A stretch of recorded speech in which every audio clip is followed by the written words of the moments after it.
नमस्कार, प्रणाम।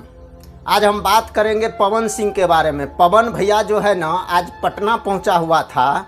इतना भीड़ लगा पब्लिक का, पवन सिंह को चाहने वाले बंदे सब और मेरा भोजपुरी इंडस्ट्री का मीडिया वाले सब जितना पहुंचा वहाँ पे, इतना हंगामा हो गया। लास्ट में जो है पवन भैया बोला कि इस दोस्त मैं क्या कर सकता हूँ, क्योंकि उसके पीछे जो है बाउंसर था। बाउंसर जो है मिलने के लिए पवन सिंह से किसी भी बंदे को नहीं देता था, और पवन भैया चाहता था कि हम सब, मेरा जितना भी चाहने वाले दर्शक लोग हैं, सब से मैं मिलूं।